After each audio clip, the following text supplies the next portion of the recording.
The event you are about to see took place in Miami, Florida, between October 1994 and June 95. Unfortunately, this is a true story. My name is Daniel Lugo.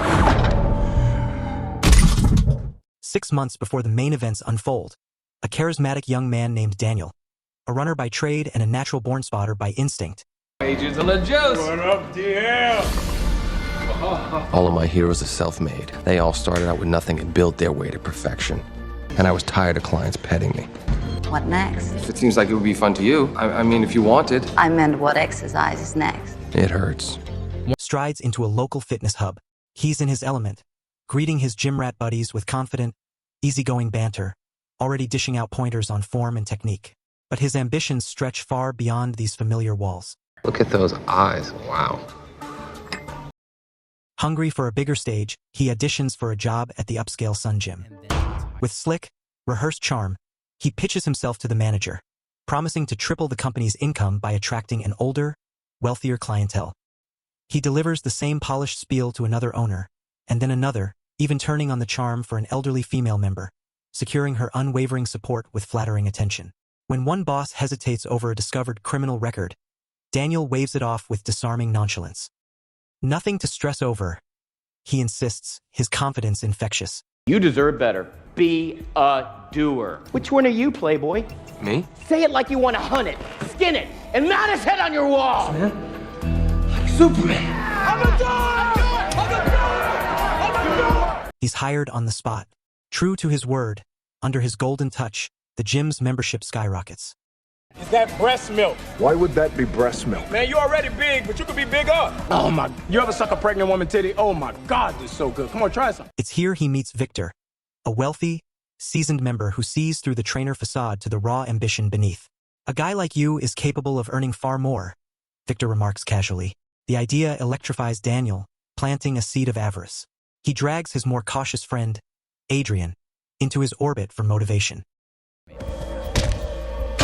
Soon, he's attending a high-energy motivational conference led by the legendary self-help guru, Wu. Fired up by the rhetoric of taking what you deserve, Daniel manages to secure a private mentorship with Wu himself. Come on, just hit me! Come on, do it! The plan that crystallizes is audacious. Chase a twisted version of the American dream. Find a rich friend.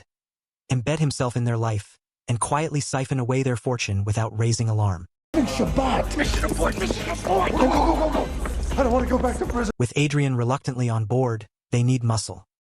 They recruit Paul, a hulking, powder-sniffing ex-con with a volatile temper. Later, Serena, a stunning beauty queen who immigrated for a better life, joins the social circle, and Daniel is immediately, possessively intrigued by her. Their first chosen mark, a potential recruit for a simpler job, initially understands the team's expectation but refuses, desperately trying to cling to his fresh start. His resolve is tested when his own parole officer makes an unwelcome advance, a situation that ends badly for the older man. Beaten and disillusioned, he returns to Daniel, who lays out a new, simpler plan. A snatch and grab, a mild kidnapping that could make them all rich. They visit a shady arms shop, stock up on gear, and swagger out like wannabe desperados. Come on, just hit me. Daniel taunts a hesitant Paul during a tense moment. Life. Come on, man. As soon as I said it, I knew I'd sealed my fate. Pushing him toward violence. The plan is meticulously laid out, but on D-Day, as they reach the target's compound, they find the house packed with guests for a family gathering. Panic erupts. He's having Shabbat. Mission abort, mission abort. Someone hisses. They flee like amateur characters in a bad spy movie. Paul wailing, I don't want to go back to prison. Back to the drawing board. A second, hastily conceived plan ends in even more ridiculous disaster. Two recruits, dressed in laughably conspicuous ninja gear, bumble around searching the wrong property. Their oblivious target, Victor, casually strolls to his car, even flipping off another driver in the parking lot, completely unaware of the farcical threat nearby. The ensuing blame session is explosive, with Daniel furiously berating Paul for the costly, clownish mistake. Plan 3 is hatched, this time keeping the unpredictable Paul off the front lines. The kidnapping of Victor finally succeeds. In a grimy warehouse, Adrian repeatedly tasers the struggling, furious man. They strap him to a chair and blindfold him. Almost immediately, The victim's other senses sharpen. "I know that cologne, Daniel," Victor states coldly, his voice cutting through the darkness. The game is up, and he knows exactly who has him. The mastermind doesn't flinch. He presses on with his scheme to dismantle Victor's life. "As soon as I said it, I knew I sealed my fate," Daniel would later reflect. They force Victor to call his family and associates, delivering a bizarre, coached message about him being away on a new experience. After making him fire his loyal secretary over the phone, Paul visits Victor's now vulnerable office and loots it. Daniel returns to his day job at the gym to craft an alibi, leaving Paul on guard duty. Left alone, the captive and his captor find an unexpected connection. They talk, discovering they share a history of sobriety battles. Paul's hardened exterior cracks. He apologizes for the kidnapping, offers Victor a snack, and in a surreal twist, attempts to convert the Jewish businessman to Christianity. When Daniel returns, furious at this fraternization, he tries to force Victor to sign power of attorney documents. Victor resists, his will still strong. Paul continues his friendly conversations, and Victor even gives him a nickname, Tyrone, which Paul accepts with a strange pride. Daniel, meanwhile, courts Serena. When she catches him in a lie about being a music video director, he doesn't back down. He doubles down, spinning an elaborate tale about being a CIA operative looking to recruit her. The lie, absurdly, excites her, and she vows to prove her worth. Back at the warehouse, Paul is reading aloud from a newspaper to his blindfolded buddy, when Victor makes a desperate break for it. He doesn't get far before Paul tackles him, knocking him out cold, then is instantly racked with guilt. Daniel employs increasingly harsh methods, sleep deprivation, psychological torture, until Victor's formidable will finally breaks, and he signs the documents. Daniel's next stop is the bank, where he submits the papers to transfer Victor's funds. It's a major setback when the banker explains that such a transaction requires the account holder and a notary to be physically present. Frustrated and panicked, Daniel tracks down a notary named John, trying to bully or charm him into compliance. When that fails, he hatches a workaround, using Victor's signature to authorize a sponsorship for a gym competition, which requires a notary stamp. He tricks the notary into stamping that document, then cleverly attaches the bank transfer papers to it, creating a fraudulent package the finance officer begrudgingly accepts. Daniel walks out, flushed with the pride of a successful thief. But a cold realization dawns. A live Victor can identify them all.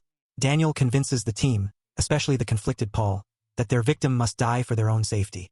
They get Victor drunk, strap him into his own car, and stage a single-vehicle accident. Fortunately for Victor, Adrian had belted him in, leaving him with only minor injuries. Daniel sets the car ablaze. As they walk away, a figure emerges from the inferno. Victor, burned but very much alive, a man with 7 lives. "Run him over," Daniel orders Paul. Paul complies, but Victor survives the impact. Again, on his face, Daniel screams. Paul, now in a trance of horror, drives over Victor's head.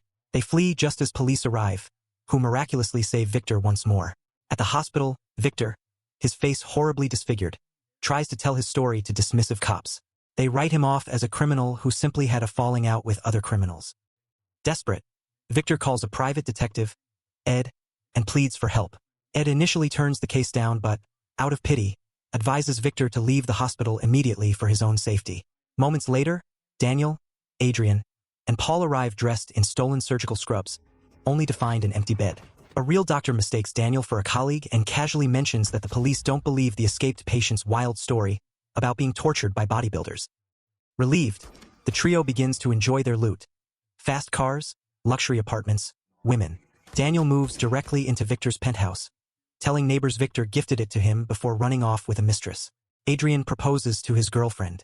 Paul, flush with cash, starts a relationship with Serena and falls back into drug abuse. Ed, his conscience pricked, finally agrees to help Victor. He stakes out the criminals and interviews employees at Victor's former company, all of whom strangely praise Daniel, the new boss. To cement their respectable image, Daniel even hosts a neighborhood safety seminar on identifying attackers. Later, Ed visits Sun Gym and strikes up a conversation with Daniel, casually mentioning Victor recommended the place.